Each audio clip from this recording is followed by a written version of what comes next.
Good morning. This is Mark Johnson, CEO of Loyalty 360. Hope everyone's healthy, happy, and safe this Friday, the day before Labor Day weekend. I guess it is Labor Day weekend. I want to welcome you back to another edition of Loyalty Live. In this series, we talk to the leaders in customer channel and brand loyalty about the technology, best practices, and trends that are impacting a brand's ability to drive unique customer experiences, engagement, and most importantly, customer loyalty.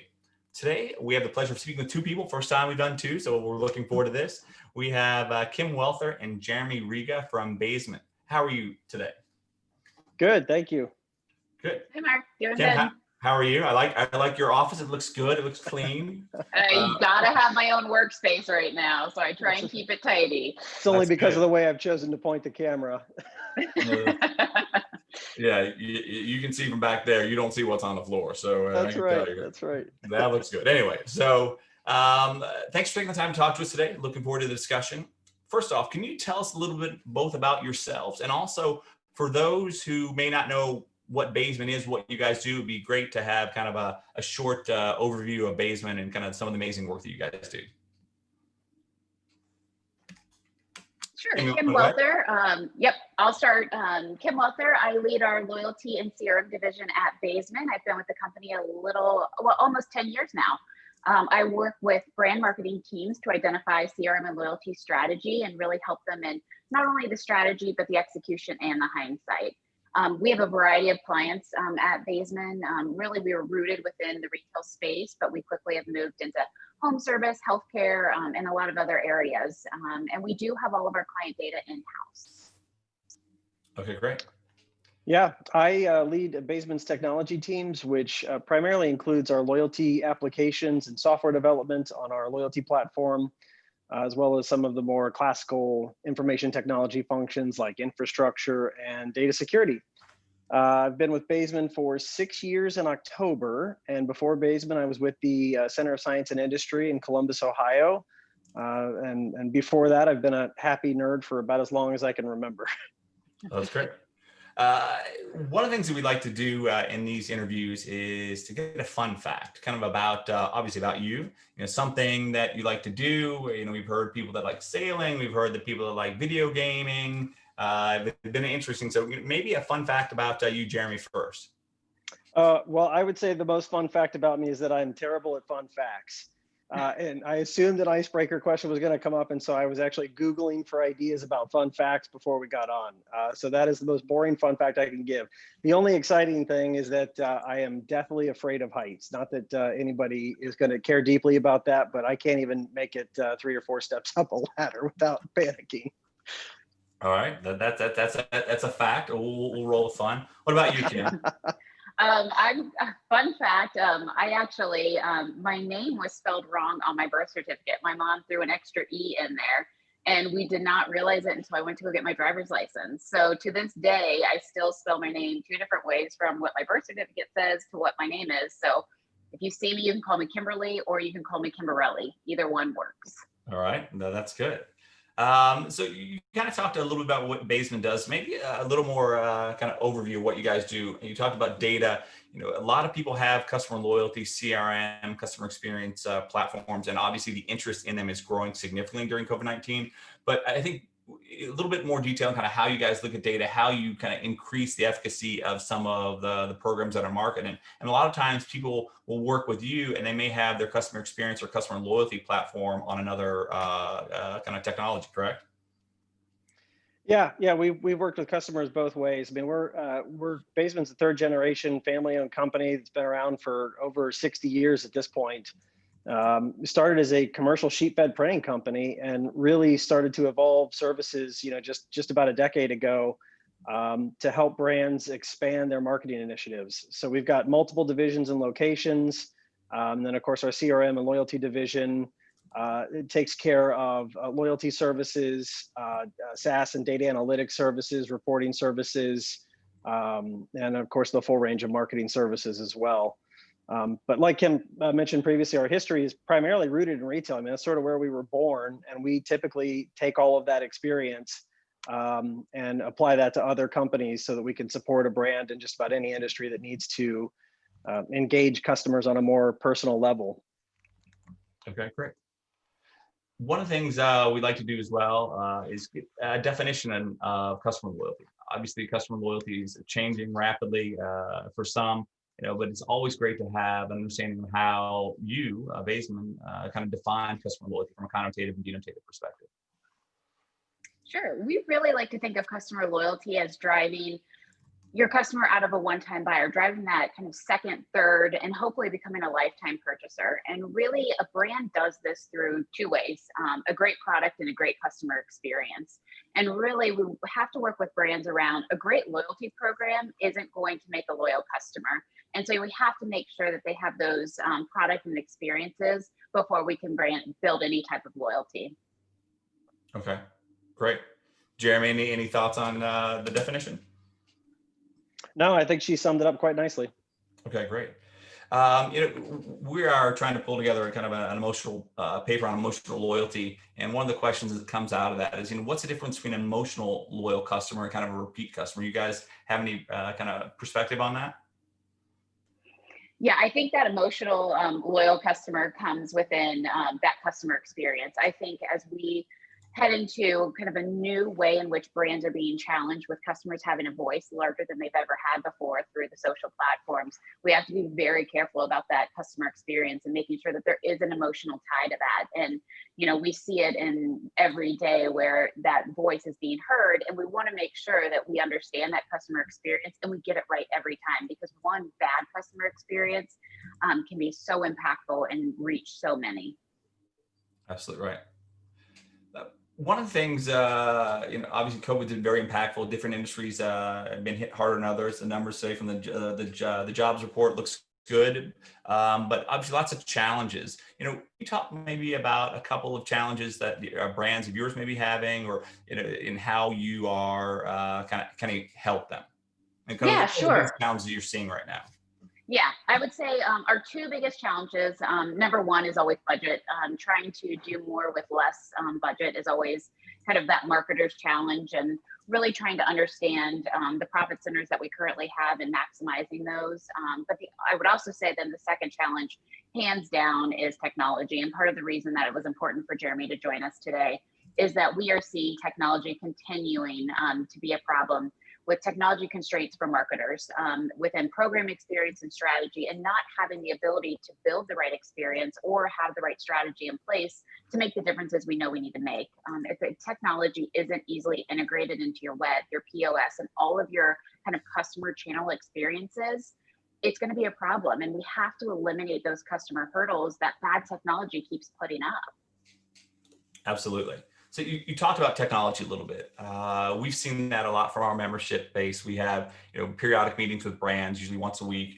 And, being able to marketing automation, not knowing that Best Western in Iowa may be shut down due to COVID-19, or, just kind of the regional differences, being able to integrate different reward or recognition opportunities has been a challenge. What are some of the challenges that you're seeing, Jeremy?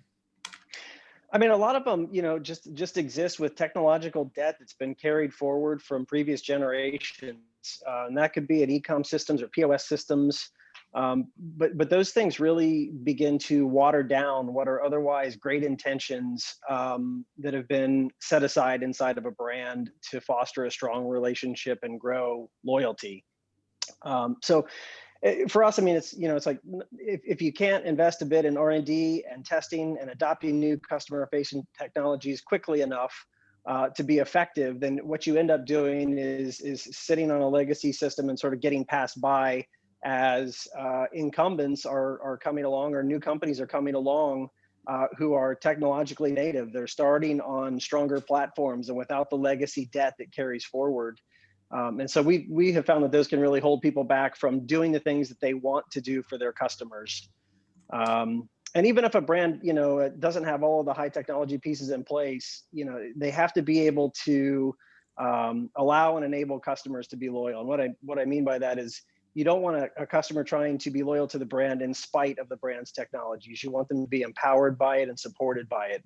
And so that's really one of the big things that we see when we're talking with a brand, is that there's always a technological hurdle of trying to get away from the technical debt and the decisions that have been made in previous iterations of a program or previous iterations of the way that the brand handles it. So when you talk about legacy debt, is that just kind of debt that's on the balance sheet that you may be impacting kind of your ability to have incremental revenue towards, or is that how do you define that? Yeah, technological debt to me is any system that's in place that doesn't grow or evolve quickly, or to in a way that helps the brand evolve the customer experience when it comes to checkout functions or shopping functions or communication functions. We see it a lot in POS systems. POS systems are inherently difficult to work with, large, and once they're in place, at a multi-channel, multi-location store, it's really difficult and really expensive to change those systems and help them grow and evolve. So, companies that have purchased a POS system 10, 15, 18 years ago and are still running on that type of system today, it's going to be very difficult for you to think about next generation business opportunities. And so when I talk about technical debt, that's really what I'm talking about, is old platforms or older platforms that inhibit you from making the decisions that you want to make for your customer. Absolutely. And Jeremy, I'd also add to that, that's something that Baesman is, we're pretty new within the last 10 years that we've created kind of our loyalty platform, is that we really built it with the marketer in mind. And so whenever you're choosing a platform, you want to make sure that it's going to be something nimble. And as we ask brands to do, is put your customer first. You want a technology and a platform that's putting their customers first. So I think the fundamentals of building your technology around what your customer needs, and that's something that Baesman at the root truly believes in, is making sure that we have a platform that our customers are building and we build for them. Okay, excellent. Can you name a brand or two that you think is doing an exceptional job of creating customer loyalty now during COVID, and why? It could be a client that you work with, or it could be just a kind of a client or a brand that you are loyal and engaged to. Yeah, absolutely. I have two on my kind of thoughts that I've appreciated during COVID, and that would be Starbucks and DSW. Obviously, ease, convenience, service, those are always things that are strong within your kind of loyalty program, but Starbucks has done a good job within COVID of creating tables outside and mobile pickup. They now have moved outside with tables, making it easy for people to come and grab their drinks, not have to go inside, not have to be around anyone. DSW, obviously, any type of curbside. They've done a ton of things within the store that make you feel safe through the COVID aspect as well too. So I think those two brands have done a phenomenal job with their loyalty programs. Okay. Yep. Sharon, what about you? Yeah, I'm a big fan of REI, and the other one, which is probably overused as an example, but Apple. Apple, I think, is going to be a long case study for many years with no real loyalty program in play at all, unless you consider their credit card offering. But the root and the core of what they do is great products and services that are top-notch, high-tech, high-touch experiences, consistently friendly and smooth.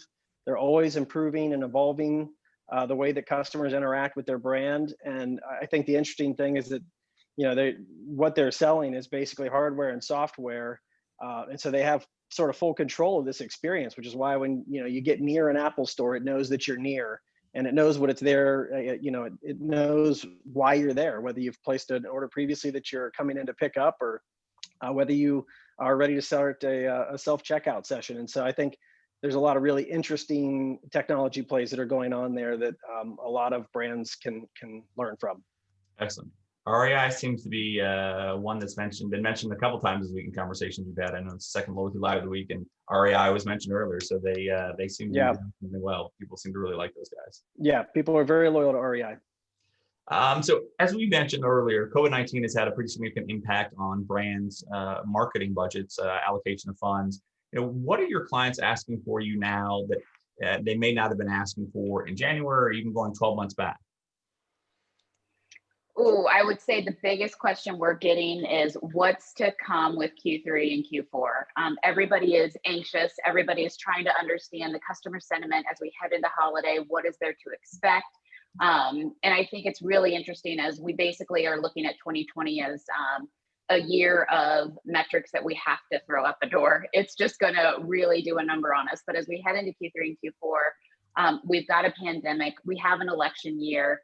And that's the one thing that we're trying to understand is what's going to happen with Q3 and Q4, because we've had some really strong business performance. We've seen customers that aren't spending money on dining out and vacations. They have more discretionary income that they do seem to be spending on shopping. And we're really anxious around, is that going to continue as we head into Q3 and Q4? Okay, great. Yeah. I've personally been sort of blown away by the rapid changes to core technologies that companies are using that, quickly pivot to contactless pickup or quick ship to door options that weren't there previously.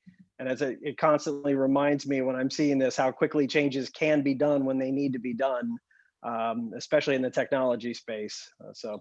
Okay. So obviously some of the challenges that are out there, some of the things you guys are seeing, are there a piece, is there a piece of advice or two pieces of advice that you would share with brands, with marketers who are looking to enhance their customer experience or their customer loyalty efforts during this time? Yeah, I would say the one piece of advice, and something that is surprising as we work with brands, is we always say, always become your customer. Do you make sure that you're doing the same kind of experience that they have in every channel? Understand where the hurdles are, understand where the frustrations are, and you really have to bring that to light. And so that's one thing I think that people get so kind of tied into the process and the strategy that they forget to take a minute and become the customer. And that's one thing that you can't improve the experience unless you understand it and you bring it to life in the brand around those challenges. Okay. Interesting. What about you, Jeremy? Any piece of advice that you have from the technology side, from the analytics side that you may be seeing or suggesting? Yeah, I mean, my strongest recommendation is always to make sure that you've got a roadmap in place to get out of any technological backlogs that you've got and execute against them quickly. One of the things that I mentioned previously that COVID has shown us is that when adaptation is required quickly for survival and for growth, that brands can move very quickly and adapt very quickly when it's required.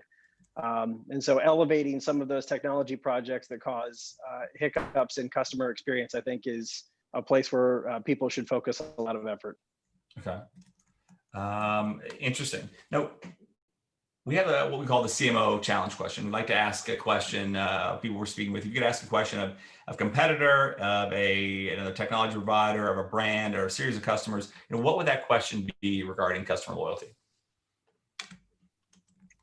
Something actually Jeremy and I talk about all the time is really wanting to understand kind of the roadmap, not only from a technology perspective, but the last time when we were actually in conferences, we heard a lot about machine learning and artificial intelligence and what are we doing? What's the roadmap looking like? And where is everybody on that timeline? Because I think the shift into this COVID 2020, it derailed a lot of priorities and a lot of roadmaps that we were going down to really focus on these new abilities to answer the customer needs. And so do we see that getting back on the roadmap, or is that something that we have to kind of push out, knowing that technology improvements are kind of fundamentals right now?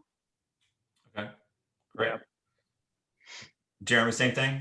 Yep, same thing. I mean, AI and machine learning are essentially excellent pattern recognition systems. And so when you think about loyalty and all the data that comes along with loyalty, these are going to be absolutely essential pieces of the future. COVID and the current climate has sort of put a dent in that, but I think that those things absolutely have to be understood. And that would be my big question is, when can we get back to understanding them? Okay. Excellent. And are there technologies or services that you see being developed now or maybe down the road that will better enable customer loyalty, customer experience? Is it AIs, machine learning? Is it, are there other things that you would like to see kind of developed, or what would you maybe like to see? Yeah, I mean, some of the things that I'm super interested in are dynamic experiences. Hardware and software continues to become more and more powerful and smarter to a larger degree. I think we're going to see a range of new devices and technologies, and the world is going to have to figure out what to do with them. And so those are keywords that you hear, like augmented reality or human recognition systems, and of course predictive analytics and AI that are on track to be so strong that they're going to know what you might want before you do. So I can imagine a day where you're visiting a brand and their app or their website or whatever the thing is, and the back end systems can immediately identify who you are and have already made intelligent assumptions regarding what you might be looking for, and have dynamically rearranged the entire app and site experience to your preferences without you having done anything except for launching it. Right. I can see walking into a store and having the store react to your presence. An AR device might tell you if something is in stock or where it is, the current price. I mean, those are the low-level things that we can think about with those technologies. But I think the really exciting stuff is knowing that those are cool, and we think that there'll probably be a future with some of those, but we don't know exactly, just yet what you're going to be doing with AR as it relates to some real-world interactions like that. Okay. And then finally, I just think companies are just getting better at making good products and good experiences, especially new companies that are up and coming that are thinking about this stuff natively. And I think that's really at the core of what creates great loyalty. It's about great product and great experiences. Okay. Yeah, and I think the customer is expecting that. I don't think it's sometimes we border on the privacy and making sure that we don't cross a line. But I also think the customer expectation is that we know them and we make it personal. And when they come in with a return and they don't have a receipt, they want to be able to just easily scan their credit card and have that taken care of for them. So I think when it comes to that ease, convenience, and service, the expectation is that the brand's going to take kind of the work to put in to make sure that that's there. Yeah.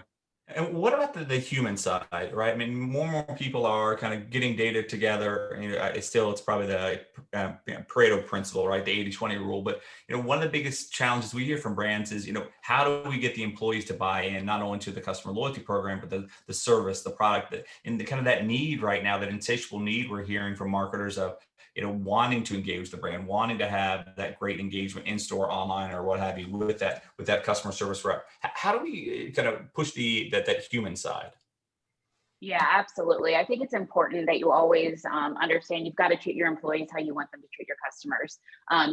Chick-fil-A obviously has been that model of kind of studies of just really pleasant customer experience, and everybody loves Chick-fil-A kind of from a customer perspective and a human level. And I think those are the type of things that connection needs to be there. That, again, we're talking customer experience, not from just a technology perspective, but the human element has to be there as well. And you won't win unless you realize, again, put yourself in that customer's shoes and walk that walk, because that's the only way you can identify if you're winning on all of those kind of moments that they have interactions with your brand.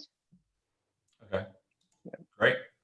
And then kind of the last question we have for both of you, what can we do as a trade association? Obviously, Baesman's a very active member of Loyalty 360. What can we do as a trade association to help you and help others with regard to, their customer loyalty and customer experience efforts?